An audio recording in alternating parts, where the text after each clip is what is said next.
So,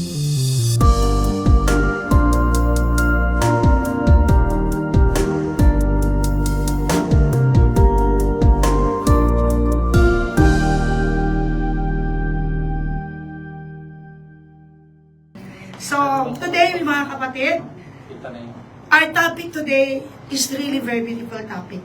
Because today, we are going to discuss and we are going, of course, to hear again the words. And the title of our preaching, of my preaching for today, is all about a life of intimacy and intentionality. Be strong and courageous.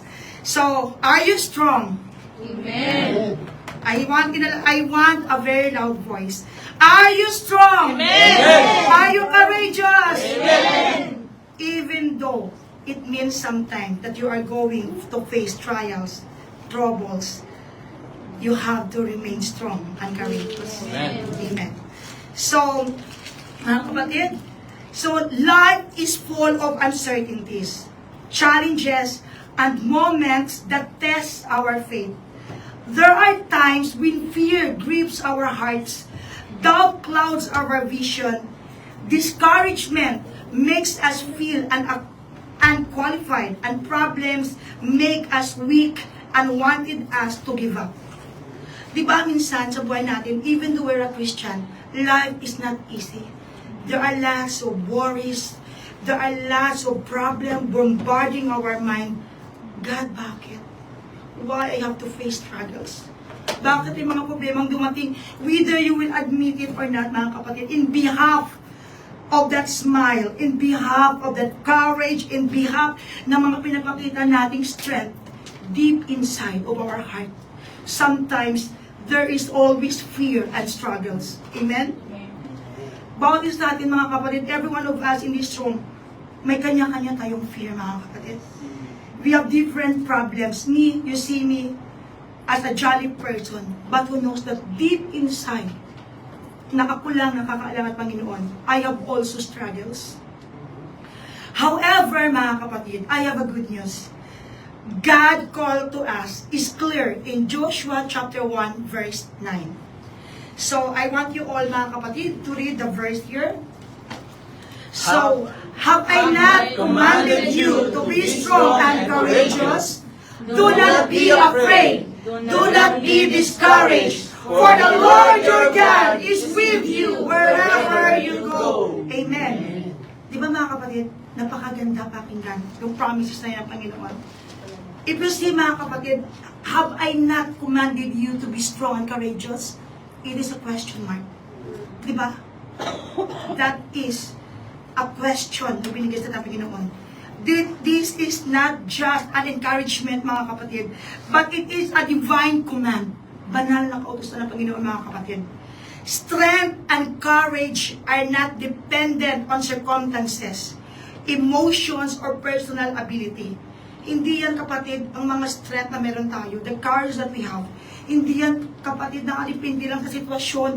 Hindi din yan nakalipindi sa emotion, o hindi din yan nakalipindi dahil kaya mo, or you have the ability to solve the problem. But mga kapatid, they are cultivated through a deep relationship with God, which is intimacy and the intentional decision to walk in faith every day. Strength, it means to say, mga kapatid, strength and courage come from a deep relationship with God and intentional faith. Mga kapatid, kung mayroon kang relasyon sa Panginoon at you're intentional in that faith, lahat ng strength and courage ang mumula dyan. Ang lahat ng mga courage natin, kakayahan natin, our ability to solve problem, our ability to face prayer in our life, it doesn't came from us, mga kapatid. It is rooted from our intimacy with God and our intentional walk. Dahil if you have intimacy with God, you will acknowledge God's supremacy in your life. You will acknowledge who is the God that you are serving. Amen. Kung alam mo sa puso mo that you are serving the Most High God, then you have already the assurance Amen. na hindi ka niya pababayaan. But the question is not whether we will face fear, Ang fear, mga kapatid, is always there. Saan ka man magpunta, while we're still living in this human body of us, hindi tayo exempted, mga kapatid. Even though we are a Christian right now, hindi tayo exempted. We are not exempted to have the fear, to have the doubts. And if we have doubts, we have fear. Amen? If we have problems, we have fear. All of this. But the question is, how we will respond to it. Will we shrink back? Or will we press forward knowing that God is with us? The key to being strong and courageous lies in two foundational truths, mga kapatid. Hindi tayo magiging courageous. We can never be strong. We can never be courageous. And we can never have the strength without these two things, mga kapatid. So there are two keys to being strong and courageous. Number one is intimacy with God. Because intimacy with God fuels our courage. The more we know Him, the more we trust Him. The question is, do we really know God? Because if we really know God, even though you are going to walk in the valley and shadow of death, you will fear no evil. Amen. Because you have the assurance that God is with you. Amen. Kahit na alam mo sa sarili mo na wala kang pambayad na tuition pinanganak mo, you will never fear. Hindi ka matatakot because you know that my God is able to provide all my needs. Amen. Even though you are facing trouble in your health, hindi ka matatakot because God is always with you. Yes, amen. And the second is within intentional faith. Intentional faith strengthens our walk. We must take deliberate steps towards the love He called us to.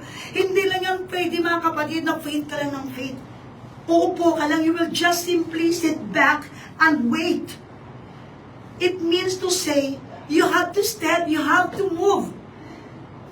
Intentional faith strengthens and courage grow when we make deliberate choices to follow His will. But how are we going to do it if we are not going to follow His will? In order for us to strengthen our courage and to acknowledge God in our life, of course, we need to be intentional. We need to follow His calling in our life. Ano ba talaga yung purpose? Ano ba talaga yung calling ng Panginoon sa atin? Let us explore how we can cultivate strength and courage. Kasi mga kapatid, it's not just about courage and strength. The question is, paano mabubuo yung courage and strength? How can we going to motivate? How can we develop that strength and courage through intimacy with God and intentional obedience? Because intimacy, strength, and courage are rooted in God's presence. Kasi lahat na ito, mga kapatid, hindi yan magagaling sa atin, mga kapatid. Magmumula yan, mga kapatid, sa presensya ng Panginoon sa buhay natin. Ang courage, mga kapatid, courage is not about being fearless. Yung pagiging courageous, matapang, hindi yung pagiging wala kang takot. It's not all about being fearless. It is not about who you are. It is not about what you can do. It is about knowing who is with us. And who is with us during our trouble. Who is with us during our fear? No other than that even your husband is with you. That even your son is with you. No other than but God. Yes. In my trouble, in my fear, I know that who is with me is God. When God called Joshua to lead Israel, He did not promise an easy journey. If you already read the Bible, He promised His presence. See, power of God's presence. So Joshua's strength came from relationship, not ability. See, intimacy, strength, and courage are rooted in God's presence. Nanggagaling, it came from the God presence. This is where we take the strength and courage to fight back. Even though sometimes we are almost broken. We're almost giving up. But because of God's presence in our life, that's why we are here standing. Bakit kayo nandito? Why all of you are here? It is because of the presence of God in your life. That even though you are facing lots of troubles every day in your marriage life, in work, or wherever, whatever it is, but still, the presence of God is with you. So, Joshua's strength came from relationship, not ability. It means to say that the courage that we have now to fight all the problem and struggle is not from our ability. Hindi yan nagagaling sa atin, mga kapatid. It's not from our own, but it is from our relationship to God. Amen. If you have a poor relationship with God, then how are you going to able to surpass all the problems that you are facing? For example, in your marriage life, how? It's difficult, mga kapatid. Every one of us here in this room have different attacks of the enemy. Every day we are facing different struggles. But if we know that in fact, all of us, we are not exempted, even though you're a Christian, the more you become a Christian, the more you're facing struggles. If God did not leave you when you were not yet a believer, when you were still a sinner, how about now that you have already an intimate relationship with the Lord? Yes. It means to say, the strength, it comes from the God's presence. Joshua was not chosen because of his military skill, but because of his obedience and trust in God. His courage was a direct result of his intimacy with God. Even to all of us here, why we are fighting, why we are until now keep telling on ourselves that we can do it, it's because we know that the God's presence is within us. And it is developed through our relationship. If you have a good relationship with the Lord, then you have the assurance. And we studied already the different assurance of God. God's presence dispels fear, mga kapatid. Just as a child, God's presence dispels fear. Isaiah 41 verse 10, what is said? So do not fear, for I am with you. Do not be dismayed, for I am your God. I will strengthen you and help you. I will uphold you with my righteous hand. Amen. Amen. Isn't it, this is really overwhelming, that God present dispels, it means remove fears. Just as a child, diba? Just as a child feels safe when holding a parent's hand, we find security in God's nearness. The more we abide in Him, the less fear has power over us. Parang isang maliit na bata, di ba? Before, when we were young, even though when we were crossing the road, we wanted to hold our parents' hand. It is because if we're holding our parents' hands, we know that we are secure, that no harm can ever happen to us. It means to say, if you feel God's presence in your life, it removes all the fear, even though the future is unclear. Kahit hindi mo alam what future may bring into your life, but you have this assurance. Next, Jesus demonstrated intimate trust in the Father. Even in the Garden of Gethsemane, Jesus modeled courage, not by avoiding suffering, but by surrendering to the Father's will. His strength came from intimacy. The depth of our intimacy with God determines the level of our courage. Ibig sabihin pa na mga kapatid, if we are strong enough, it means to say that also our relationship with God is strong. But if you are weak, si Jesus was the intimate trust in the Father. He said in Luke, Father, if you are willing to take this cup from me, yet not my will, but yours be done. It means to say, it is not our will. You are going to leave everything, including your plan, including your dream, everything to the hands of the Lord. It is not your will, it's the will of God that will prevail in your life. Then, if you are leaving everything to the hands of God, why fear? We know that if we will leave everything to the hands of God, we should not fear. Because even though to Jesus, He surrendered everything to the will of His Father. Amen? Amen. When we truly know Him, we realize that our strength does not come from within, but from the one who goes before us, and that is our God.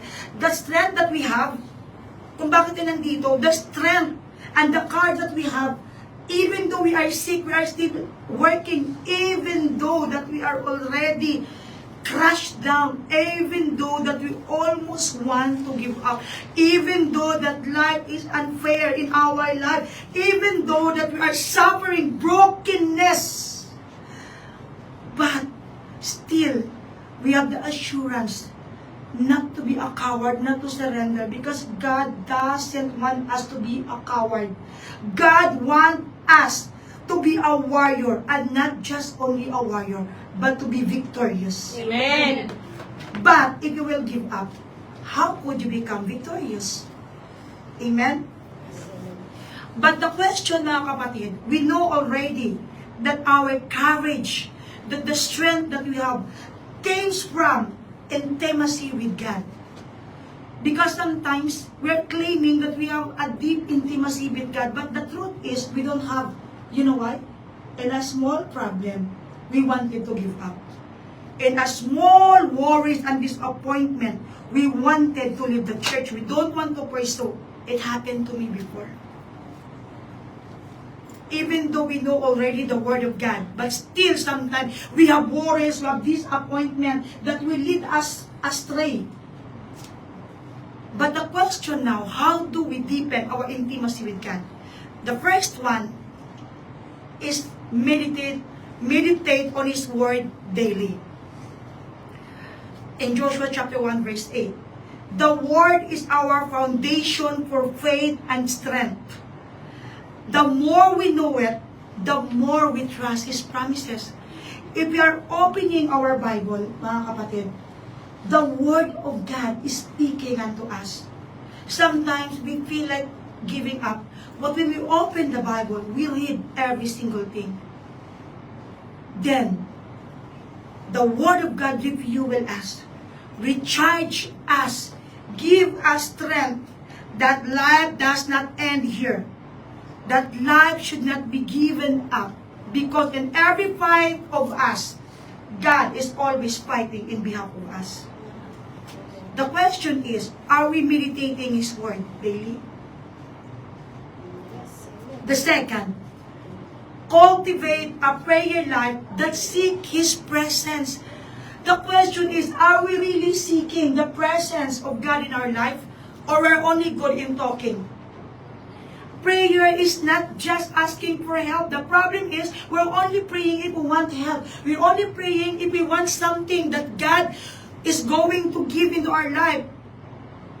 But prayer, mga kapatid, is not just asking for help. If you want to develop an intimate relationship with God, pray to Him even though you don't need anything. Praise Him because it is drawing close to the heart of God. This is the way of communication. Diba? Even though the lovers, even though the husband and wife, you need a communication in order for you to develop an intimate relationship. Even though the child and a mother or a father, you need a frequent communication in order for you to have an intimate relationship. Yes, amen. Same with our Lord. We need to pray. We need to talk to Him. We need to surrender everything unto His hand. The next is worship as an expression of dependence. Worship shifts our focus from fear to faith. Pastor yesterday said, worshiping God is not only sitting there on that chair every Friday or every Saturday or during connection group. But worshiping God is also denying something for the will of God. That's also form of worship. For example, if your friend invited you for a party and then you refuse because you choose to go or to attend a fellowship with the brethren, that is also worshiping God. The question is, mga kapatid, we really worship God as the sign of dependence because we trust on Him. Our dependence is upon Him. We cannot do it alone by ourselves.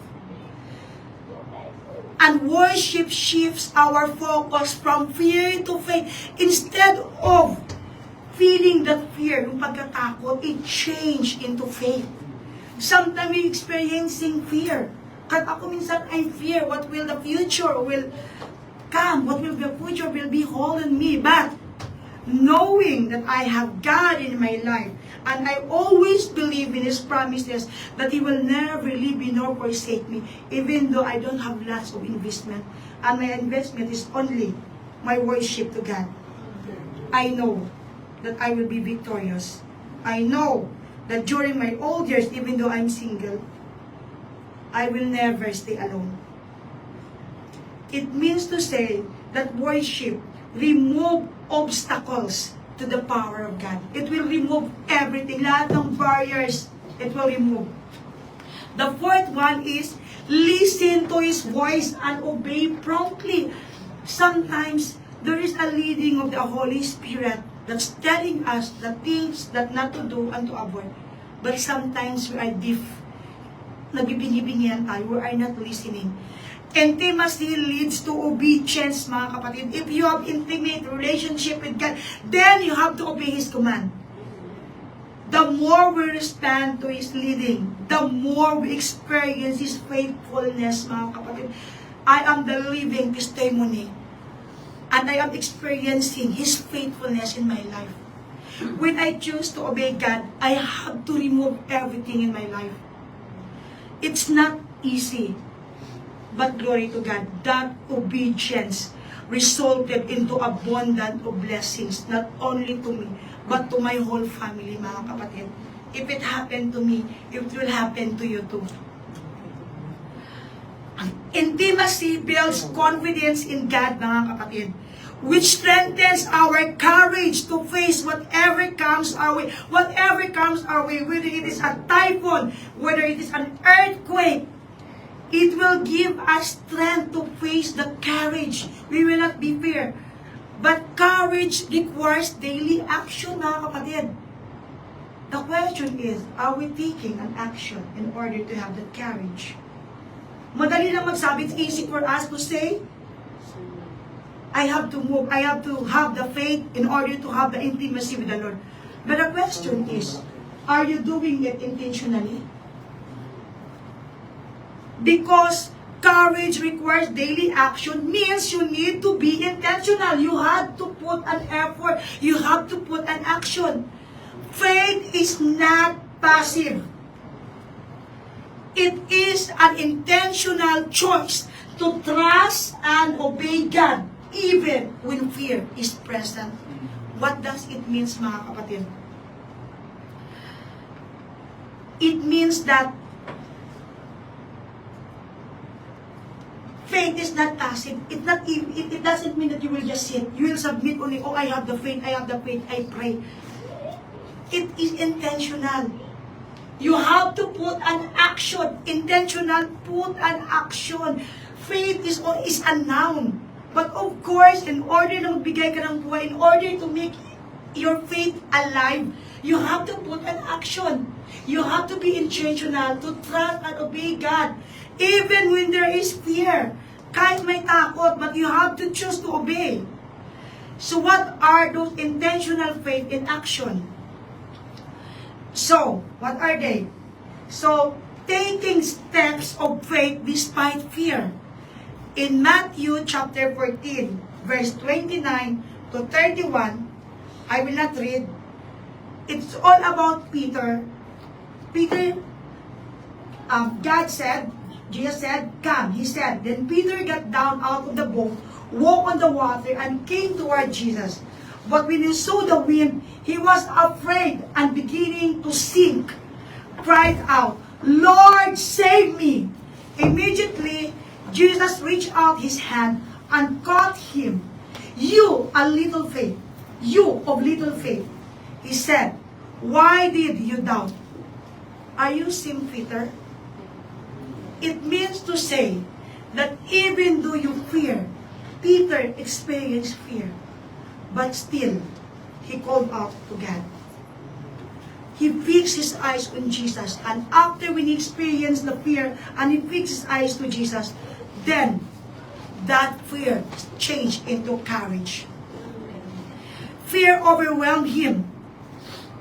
Courage, mga kapatid, is not having no fear. It doesn't mean that you will not fear anymore. It doesn't mean that you have the courage, you will not be scared, you don't have to fear, you have nothing to worry.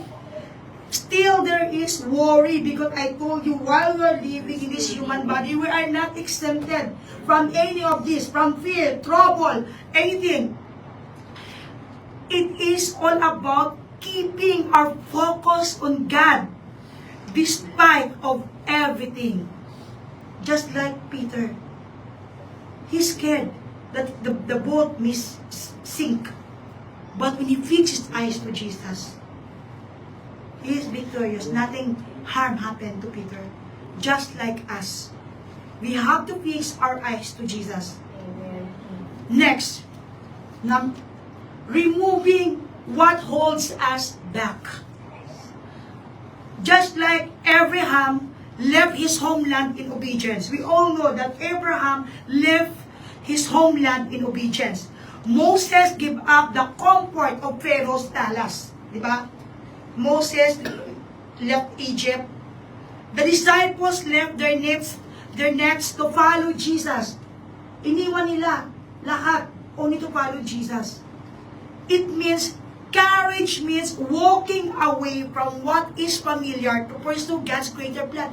Ibig sabihin, getting away from your comfort zone, mga kapatid, without any fear. If God is telling you have nothing to fear, step out from that place. Stand up. You have nothing to be feared. Don't look back.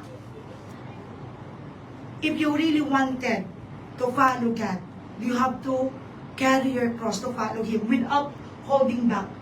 Whatever it is, regarding it is your family, it is your loved ones, because God will never abandon us. God's desire in our life is always a blessings.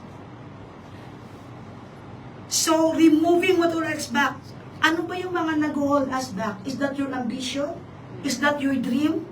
Is that your career? Sister Linda also is one of the biggest testimony.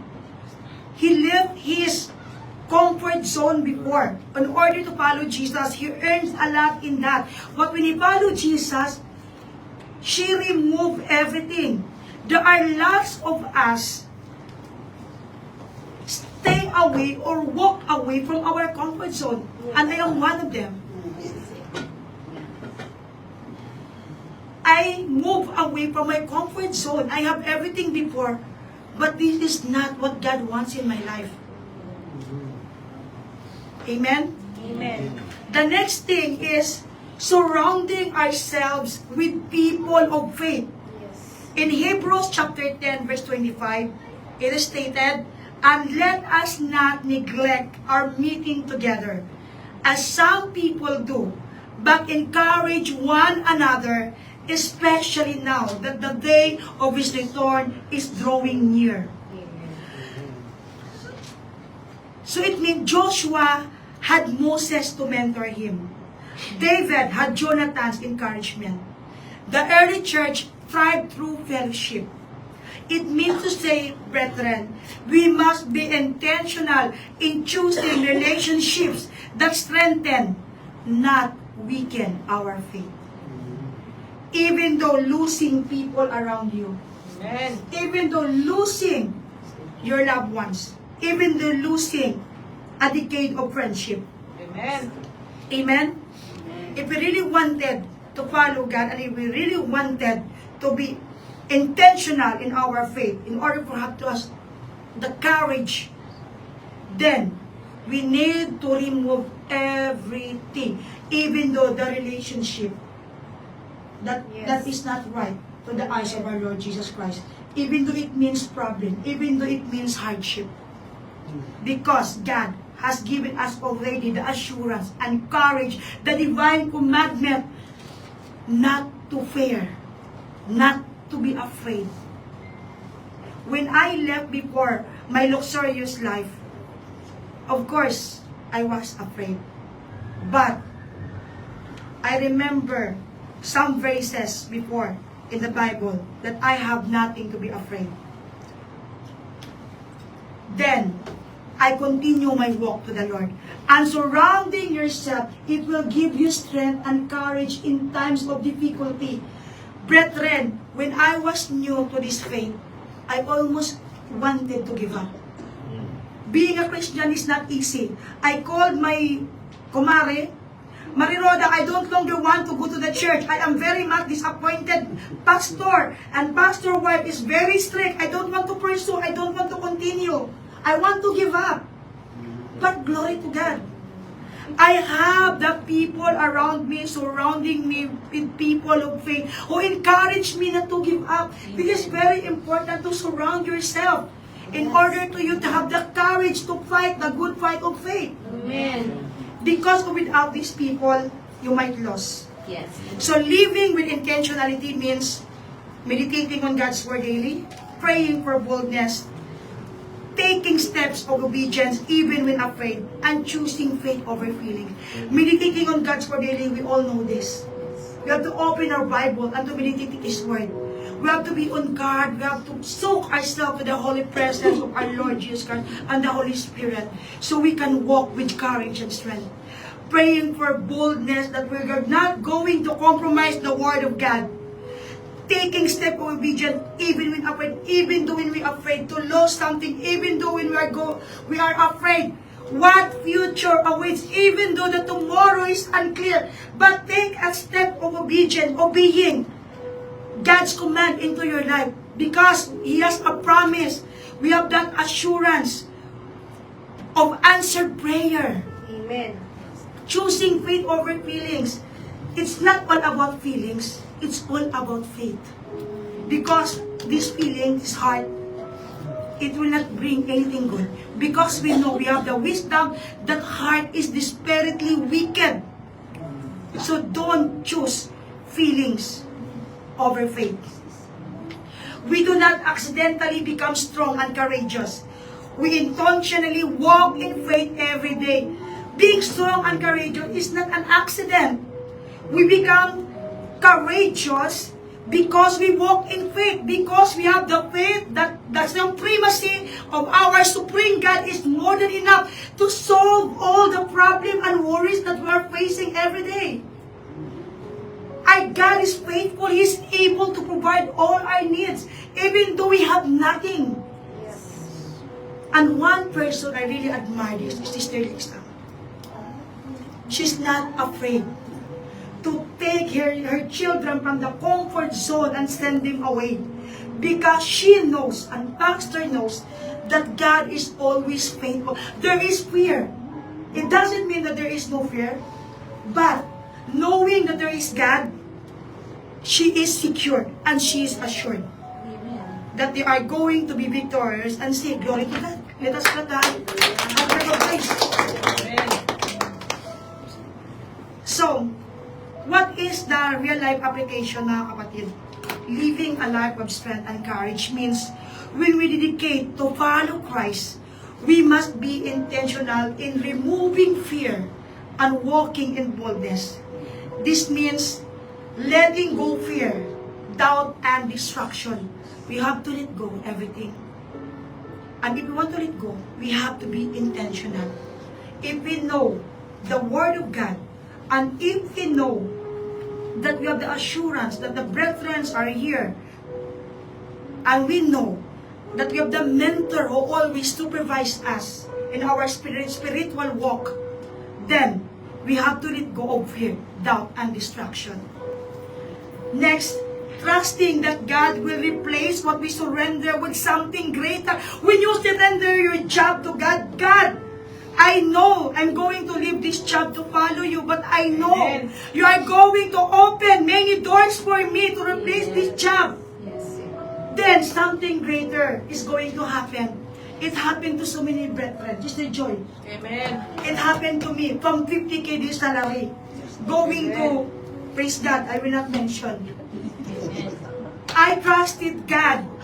I surrender my old life to Him without anything I'm thinking with. I have the fear, maybe I cannot survive. Maybe I will experience the difficulties in life because that time my salary is only 180 KD. But glory to God, something greater. Amen. Stepping forward even when the next step is unclear, even though that tomorrow is unclear, I have to step forward. Mga kapatid, I don't have any big investment. I don't have a huge bank account in my account for the future. But my assurance only is God promises in my life. Amen. That is my insurance. Not the insurance, the written one. But my insurance is God. It is written on God's hand. And my signature is there on God's hand. Amen.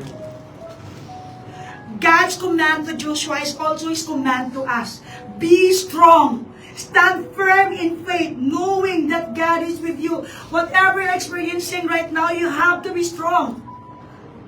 Be courageous. Move forward despite fear. Trusting that He leads the way. No matter what you are facing, God will never fail us.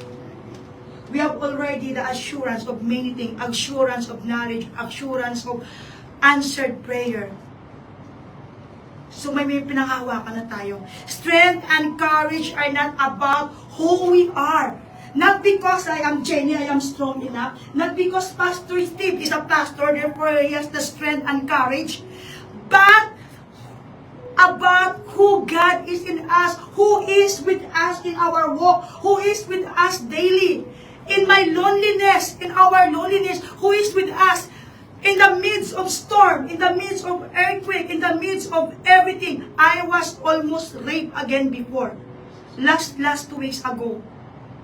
But the strength and courage come from God. It's not from me.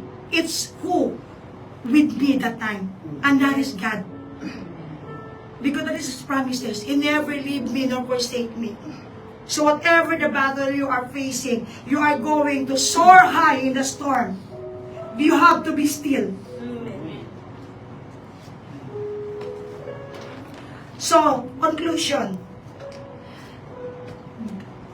A call to courageous and intentional faith. God has not called us to a life of timidity. Timidity means lack of assurance or courage, but a life of boldness and trust in Him. It means walking in intimacy with God, knowing that His presence strengthens us. God's presence will always strengthen us, even though we are facing many struggles, even though you lost your job, even though you have a broken family, even though you have an issue with your health. Last time, mga kapatid, I didn't tell you, I cannot walk. I have pain on my upper thigh going back. I told Pastor that time. But you know what? I'm not feeling scared because I know, and I don't have any fear that I cannot walk maybe because I know that the presence of God is with me. I know, I believe in His promise that He will heal me. He is the same God who able to heal before and able to heal now. Next, make intentional choices to act in faith, even when fear arises. Even though when there is fear, you have to move. You have to make intentional choices. Whether I will live my old life, or I will stay in my comfort zone. So, you have to make a choices of faith. If you really trust God, stay away from all those barriers and things that making you or the barrier of your walk with the Lord. For example, wrong relationship. Even though you're wrong hobby, it may affect. Trust that God is leading us even when the future seems uncertain. This is what I said a while ago. Even though we don't know what will the future will lead us, because nobody knows what will happen in the future. But His word is already enough, yeah? Don't worry about tomorrow. Let tomorrow bring its own worry. Enough, today's trouble is enough for today. So why worry? As the sermon declares, God has never failed and He won't start now. God has never failed throughout the Bible. We see that God always fulfills His promises. He never abandons His people, even when we go through trials. An example of God's faithfulness is He led Israel out of Egypt and into the promised land. He raised Jesus from the dead, proving ultimate victory. If God has never failed before, why would He fail you now? He is the same yesterday, today, and forever. Even when life is uncertain, God remains in control. If He was faithful to others, He will be faithful to you too. He will be faithful to me. Everybody say, God is faithful. God is faithful. God is proven to be true. God is proven to be true. So this is my final challenge to all of you, mga kapatid. What step of faith is God calling you to take today? Is it stepping into a new opportunity? Letting go of fear and past hurts? Trusting Him more deeply? Or obeying His call, even when it doesn't make sense? The answer is yours. Strength and courage are not built in comfort, but in surrender. When we choose intimacy with God and intentional steps of faith, we will walk boldly into the destiny He has prepared for us. Be strong and courageous because God is with you. You don't have to fear. Joshua was stepping into unknown territory, but God assured him, I will be with you wherever you go. Everybody say it to yourself, God will be with me. God will be with me Wherever I go. wherever I go. Strength and courage do come from ourselves. Strength and courage that comes from ourselves. But from knowing that God is fighting for me. Or knowing that God is fighting for me. So, brethren, what this means for you today? It means no matter what challenge you're facing, health issue, financial struggles, family problem, or personal doubts, God's faithfulness remains. You can step forward with confidence knowing that God will never fail you. Trust Him, move forward in faith, and declare, everybody let us say, God has never failed, God has never failed, and He won't start now. and He will start now. I will be strong and courageous. I will be strong and courageous. So, brethren, be strong and courageous, for the Lord your God will be with you wherever you go. Glory be to God.